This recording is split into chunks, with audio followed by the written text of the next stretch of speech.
So we have our pyrosource. We're now starting two attributes. If you middle mouse button, you'll see you have density and temperature, besides p-scale that's coming from this particle separation. Okay? P-scale. It's going to be 2 times the particle separation. Now, we do want to have some velocity this time. And I think we're missing, there are some elements, some moments where it's just too thin. So we might come here to the mountain and either, I'm just going to reduce this, 0.3. That way it's never that thin. We have the rotation. Let's create a trail so that we can compute the velocity. Here, compute velocity.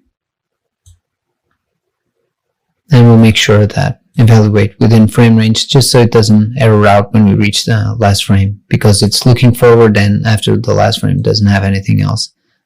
So yeah, now if we have a look at the trails of our points, we should see that we have nice, interesting velocity. Okay? This velocity is taking into account not just the rotation, but also the variation, the deformation on the surface. So it'll have even more variation. So we have the pyrosource, but the pyrosource is just creating density. It's grabbing density and temperature, but it's not grabbing the velocity that we have here. Okay, that's not a problem. We can just use an attribute transfer.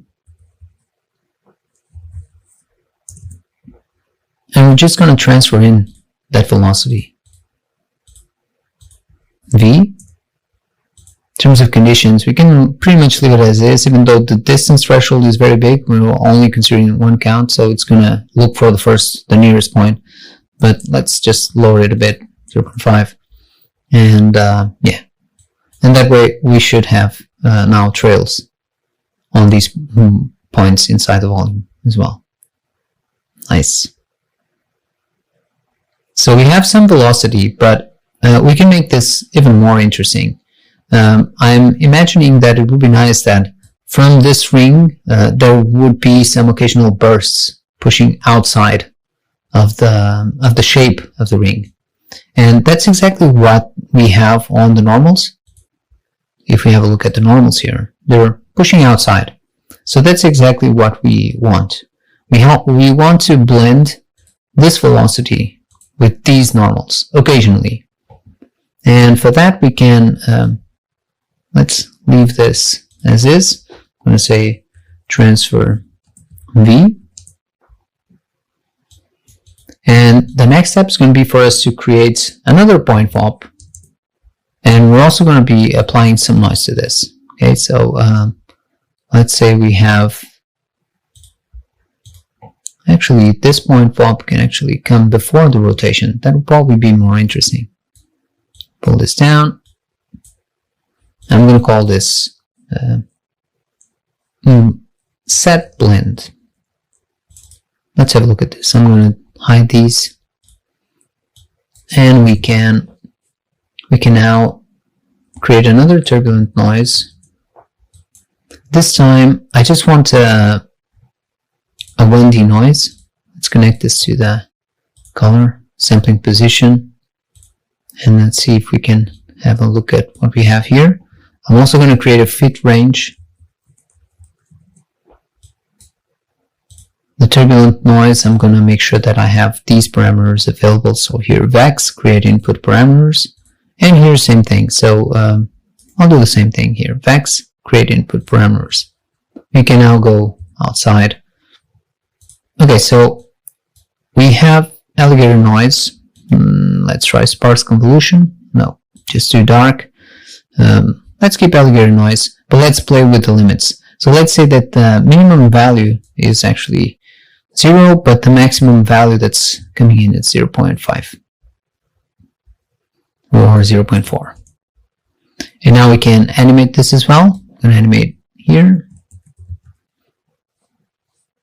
And I like to offset all the noises randomly, just so I'm sure that they're not overlapping for some reason. And as you can see, there are some areas that are white. And if we have a look at the rotation, that's being that whiteness is rotating as well. When you have a piece of white here, it rotates until it mutates to something, so another value. Okay, maybe reduce the frequency. I'm gonna make sure that these are all matched. Base relative reference, and let's see, two times, and maybe play with the time here. Maybe times 1 times 2.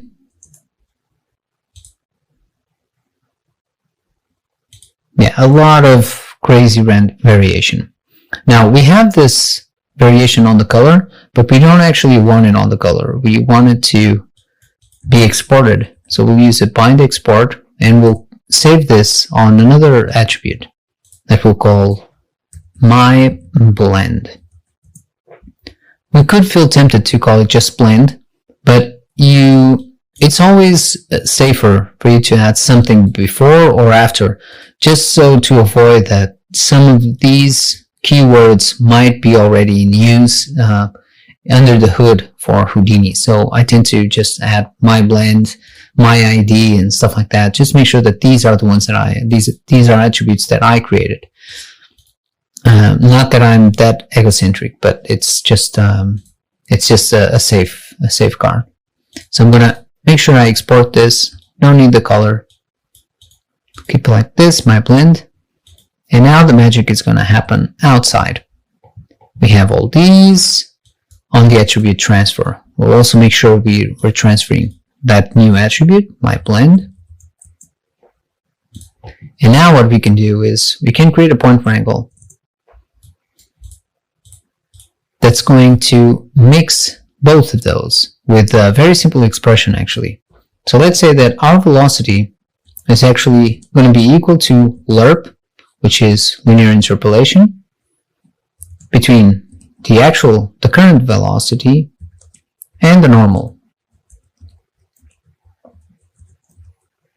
Oops.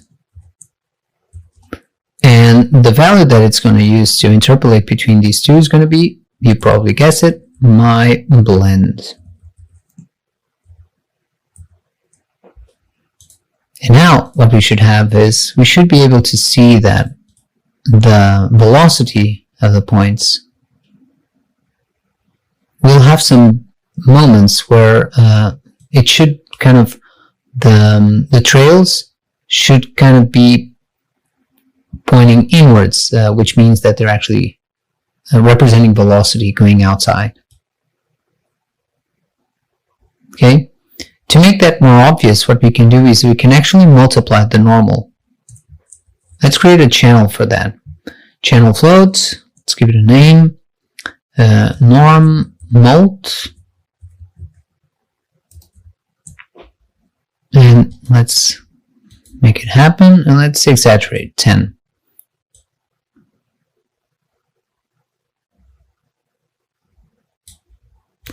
I'm missing the normals here as well. Okay, and now it should be very clear. Okay, we have those bursts. This is too strong. Yeah, we will have the velocity having bursts of pushing outside. We can increase the influence of those bursts by playing with this multiplier.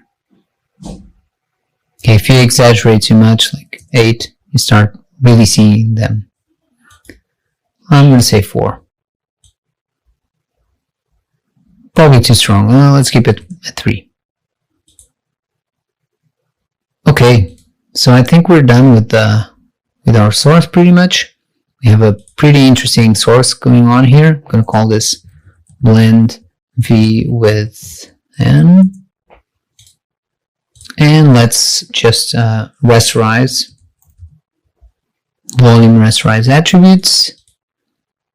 We want to rasterize the density, the temperature, and also the velocity. It's going to give us these 3 volumes. Okay, we have a vector volume and a vector field and 2 scalar fields. Now, we should also, for the sake of consistency and in terms of we've done this before, so it's not hard for us, so we can just go ahead and also apply some random noise to the density and the temperature. So let's take care of that with an attribute noise.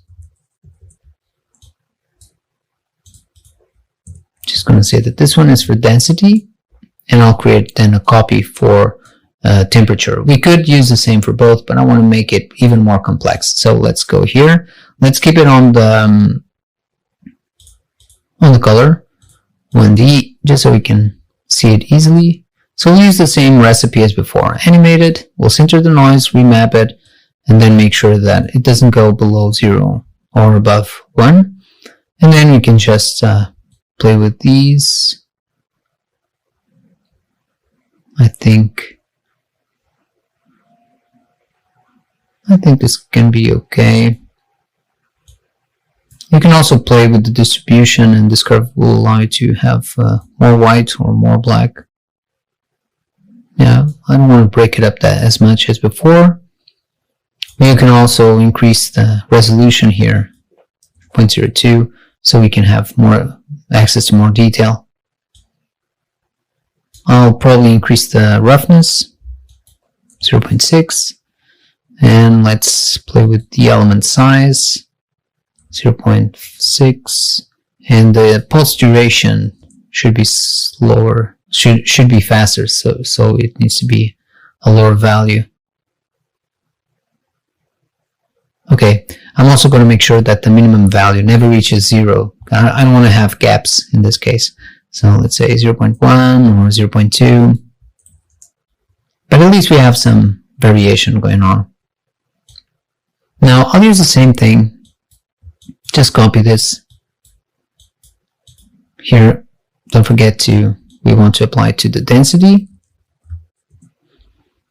And this one's going to be for the temperature. I'm not even going to look at it. Temperature, I'm just going to change a couple of values. So let's say the pulse duration is slightly higher, the element size as well, and let's offset this a bit. And I think we're good. Let's say the minimum is 0.4 for the temperature.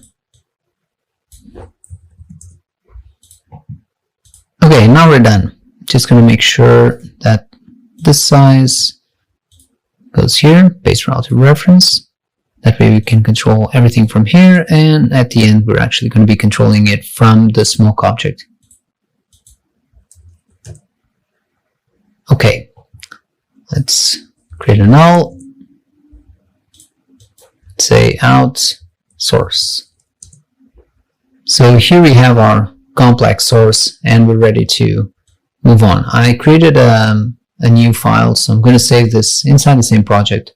Save as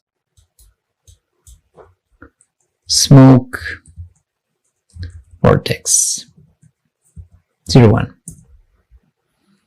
Okay, and we can move on to the next lesson.